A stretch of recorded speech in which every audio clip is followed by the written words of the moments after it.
Hey, welcome back to the C Morning Show. Yes, in today's second discussion, always insightful, we will delve into one of the most challenging and universal human experiences, which is grief and loss. Yes, grief is a natural response to losing someone or something dear, often bringing overwhelming pain and also unexpected emotions. Yes, this emotional suffering can also affect physical health, with more significant losses leading to more intense grief. So, we've talked about how to overcome grief on the show before, but this time we're going to take a different view, which is through Reiki healing. Yes, through Reiki healing, it can also help some of us to rise above grief and loss. And that is why, to talk about this, we have grief Reiki healing practitioner, Shiella Aldama. Good morning, Shiella. Good morning. Good morning. Thanks so much for being Thank here. you for having me. I remember, Shiella, the first time I heard about Reiki was probably about 30 years ago. My mom was interested in learning Reiki. So what is Reiki healing before we go into the method in overcoming grief and loss? Okay. Reiki healing is basically a natural energy-based healing method that works for your body, mind, and soul. So it's very beneficial for your overall well-being. Basically, what a Reiki practitioner do is channeling universal energy to the parts of yourself that is currently imbalanced, maybe because of sickness, maybe because of trauma, or simply because of exhaustion. Yes. What is the method? Because one of my best friends did a Reiki healing on me, and I thought it was really, I didn't expect anything. I was basically just lying down, right? Yep. And then she would just somehow speak, like say something, right? I mean, how do you usually do your method? Okay. Me personally, in my typical healing session, I will start it with a counseling session. So it become a safe space for my client to just say whatever it is going on in their mind, in their heart, right? Because it's also very healing, releasing all of the mental, emotional burdens. And then based on that consultation session, then I will decide the rest of the session. I might guide them to practice meditation with me also, like just the basic mindfulness meditation. And then I will, or if I feel like they don't really need the meditation, then I will go directly to the Reiki healing session and channel the energy to them. So it's about channeling energy. Yep. So, but talking about grief and loss, are there any stages, when it comes to those things, and what factors may contribute to prolonged grief? Some people are stuck in that grieving and losing stage for probably years, maybe months. There's no specific timing. So what do you tell us about that? So there's this theory, I bet you guys also know about the 5 stages of grief that consist of denial, anger, bargaining, and then there's depression, and then the last one is acceptance. So this theory is often talked about as if these stages happen in order. Sequence, yes. In order. So it creates this perception as if this grieving person will reach a certain point where the grief will disappear. I'm not saying that it's entirely wrong, right? But in my personal experience in grieving, also looking at my clients' stories, it's not that the grief will disappear in time, but what really happens and what we truly have to work on is to build this mental and emotional capacity to carry the grief. Because, how do we build that? What can we do is, first, the most important thing is to get the right support system. because throughout our lives we don't know what grief is, we don't know how to grieve. We often told to just move on, to just accept it and move on, right? Where we all know that every time we suppress any kinds of emotions, sadness, anger, grief, it will just become a ticking time bomb, and we can explode anytime. Yes. Oh, yes. Right? So what we need is the right support system that can give that safe space and also time to let all of the ugly emotions of grief to be felt and then to be processed so that it can eventually pass. What is the ugly emotions? What is that? Yeah. The most common emotional response to grief is sadness, of course, and then anger. We might also feel maybe resentment towards someone who maybe passed away or maybe we separated with. Wow. Yeah, so I always say that grief journey is a very complicated and ugly journey. It is. Yeah. And it's very personal, right? Yep, it's very personal. It really depends on your relationship with the person or maybe the thing that are lost. Yes. Somewhat, we can say it's attachment, you know. Yep. Right. And when it comes to grieving and loss, you have to let the emotions out. So you need the perfect support system Yes. because you don't want to be judged, right? True. Because sometimes when we let emotions out to the wrong people, sometimes we get judged and then we get more depressed. So we have to make sure we find a perfect and just very suitable, very comfortable, safe space. Yep. You know, the person that you Trust. really trust Yeah. even, right? Yeah. How long can a person grieve? Well, I was gonna ask that. yeah. Since grief itself is very personal, we can never like decide or like dictate how long the grief journey of a people should last, because each person also have their own mental capacity to carry the grief. Not all people also know like how to channel the emotions, how to channel all the things that are going on in their mind, right?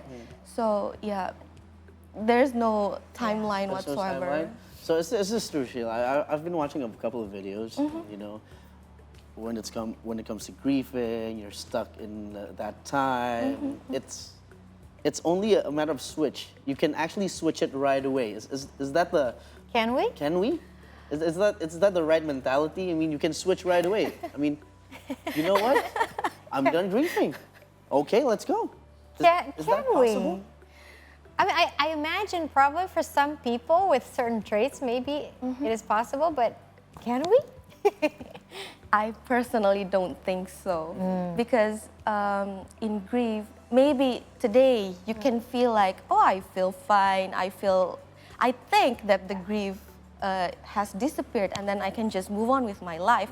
But we never know, like in our daily life, we just go somewhere, maybe to work or to school, and then you find something, even maybe the smallest things that can remind you of the memories, and triggering. Every single thing can So grief can resurface anytime. Yes. Grief can resurface anytime. That's true. But I guess the key is how big is the grief, right? We hope that eventually it will be a little bit smaller so we don't get overwhelmed by the grief itself eventually. So it's actually important for us to know the channel, how we channel the emotions. How? That's very important. To know the perfect Give tools. us the how. There are two mindfulness practices that actually are my favorites. The first one is, of course, the basic meditation, because actually there are many. I think all mindfulness practice can help a grieving people, because the idea of mindfulness is that so that you can practice, so that you can train yourself to be present here and now, so that you're not attached to the things that have happened in the past and also the things that are not necessarily gonna happen, right? Yeah. That could have happened but will never happen anymore, right? Yeah.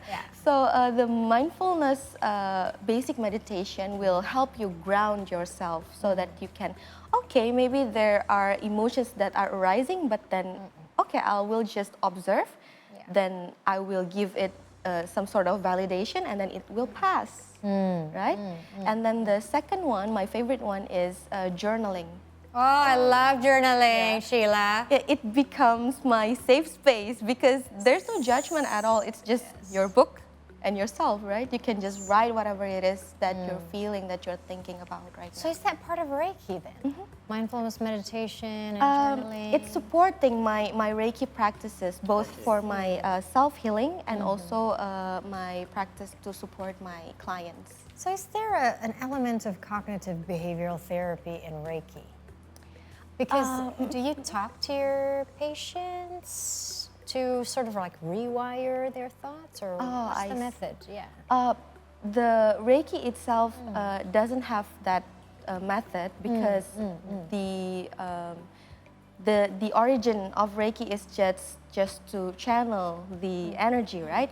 But fortunately, I learned from the right teacher, so he also give us this lessons maybe on how to support our clients holistically.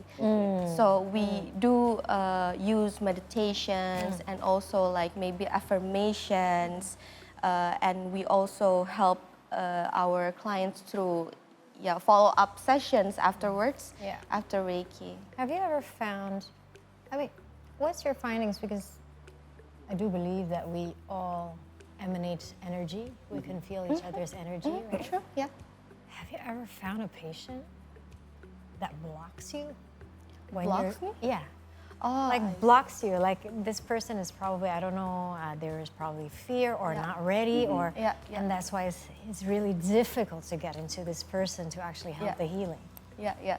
That happens actually, and but since Reiki healing is, I might say it's kind of specific, right? Energy healing is sometimes it gets this perception of like, what is that? Is that like a woo-woo thing? Skeptical. Skeptics. Yeah. So the clients that actually come to me and get the session, which doesn't cost small, I mean, so they might have this skeptical thing, but at least they're open to it, right?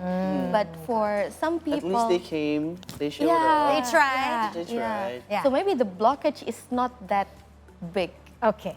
Because they're open to it already anyway. They're curious about it already. So one more thing. So after experiencing grief, and while you're experiencing grief and loss, one of the biggest things that people experience is finding a new purpose. You know, finding purpose. Meaning.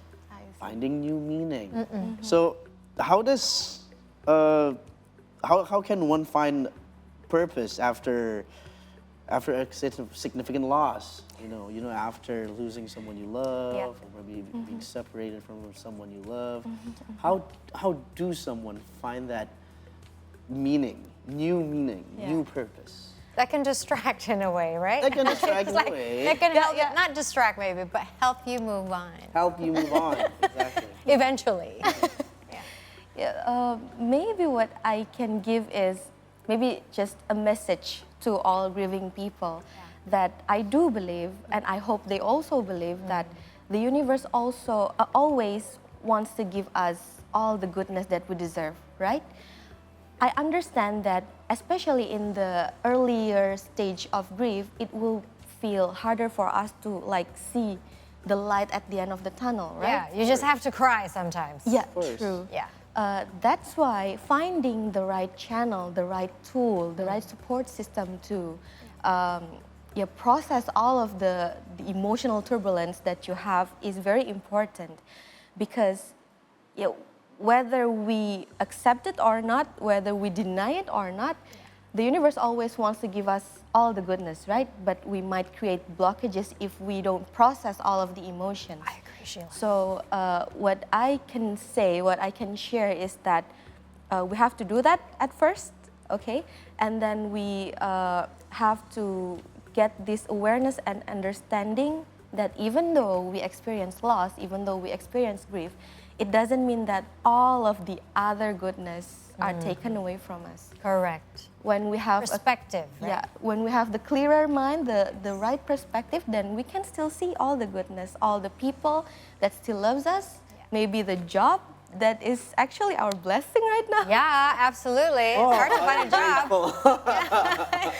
Yeah, I Able to think, be here yeah. right now. Okay. Oh, I like that. I like that actually. Yes, I mean, it's like, and also I think the thing about being human is that we're never going to be able to be free from suffering, right? Yes. Suffering is always going to be part of our lives.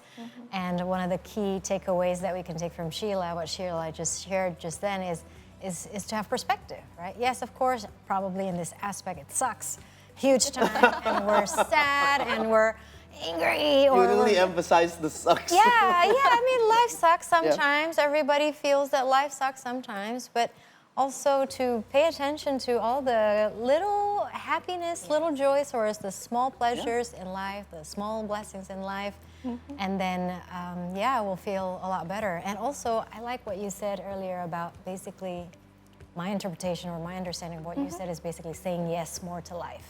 Yes. What Tara Brock, she's a meditation teacher, she also says, why don't you just say yes to life and see where yes it to leads, right?